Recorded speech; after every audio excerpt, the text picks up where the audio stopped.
uh, i-transform yung iyong text into more coherent at saka mas well-organized na presentation. Huh? So, ayun. Okay? So, as it is, marami ditong ideas na nag-mix, okay? Sa background, nandyan yung iyong problem at saka yung iyong objectives. So, mas maganda ihiwa-hiwalay. Okay? Now, dito sa inyong objectives, okay naman, no? Walang problema sa inyong objectives. Okay, yung presentation lang, okay, yung inyong yung flow lang. Okay, yun lang yung problem. Nakuha ba yun sa chapter 1? Okay. Yes, sir. Any questions sa chapter 1? Carmela. Questions sa chapter 1?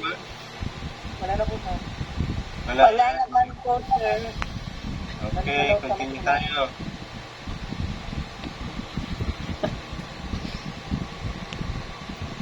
Yun sa palagay ko yung pinaka, balikan na natin itong scopes and limitation. Okay? Chapter 2, balikan na natin. Prioritize na natin yung 1, 3, 4, okay? Saka 5. Okay, methodology. Research design.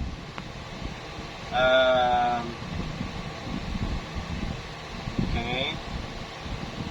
Okay, so binago nyo na to, ano? Yes po, sir. Ito pala, may question ako dito sa inyong bakit walang figure, to?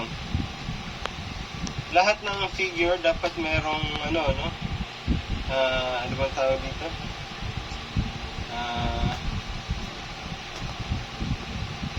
Caption.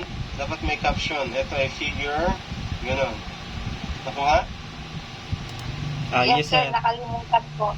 So ito ay figure 1, patapos merong caption. Okay? Or figure, ang gamit nyo? Figure 3.1, ganon, or figure 1. Something like that. Okay? Or tuloy-tuloy yung number. Okay? So, i-check nyo lang yung inyong format. Okay? Now, ito, bakit sa charge controller ito na-connect itong wind at saka wind speed sensor at saka wind direction sensor? Sa charge controller? Battery, tapos charge controller. Sa battery po ito nakakonect. Yun nga. Hindi naman sa battery nakakonect. Sa charge controller man nakakonect. Parang battery. So, mali ito? Yes po, sir. Yung mga sensor ports nakakonect po yun sa battery. Hindi. So, walang connection sa charge controller. Yung battery lang may connection sa charge controller, di ba?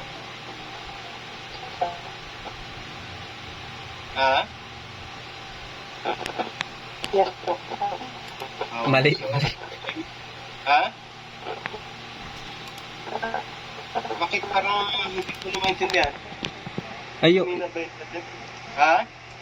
Yung wire po kasi, sir, na galing battery, pinadaan muna namin sa charge controller. Tapos, pero yun, kasi yun po yung sa charge controller, sir, from battery, tapos idadaan mo muna siya sa charge controller, tapos, pero supply pa rin yun, sir. Kinunik pa rin namin sa supply niya, para hindi na masyadong yung, sir, yung wire. Hindi na? Para hindi masyadong mahaba, sir. Ganun ba yun? Kala ko yung charge controller para lang sa solar panel. May connection po sir sa controller, pero connection sa load. Mayroon input tsaka output. Iba pa rin po yung ng solar. Oo, yung charge controller, pwede siya siyempre may bibigay siya na charge. Pero kapag ganito kasi yung inyong sistema, ibig sabihin ito, kapag walang solar, patay rin yung sensor.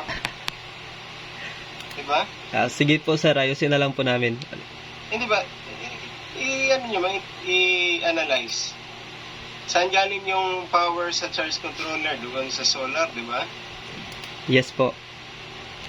So, ibig sabihin, kapag walang solar, walang light, wala ring lalabas dito sa charge controller.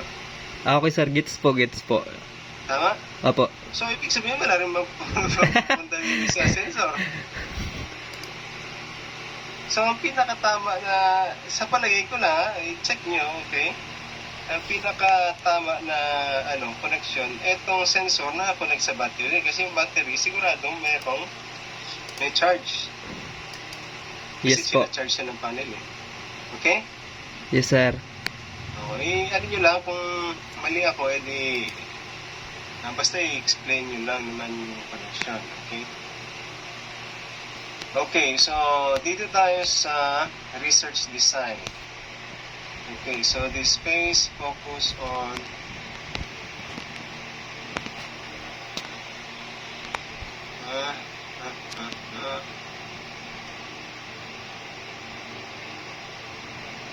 ito siguro ano na lang, flowchart na lang. Actually, hindi naman kailangan research design na to. Bakit may ganito ba to? Mapping, dito na yan siya sa sa yung, eto na yan, yung input process output framework.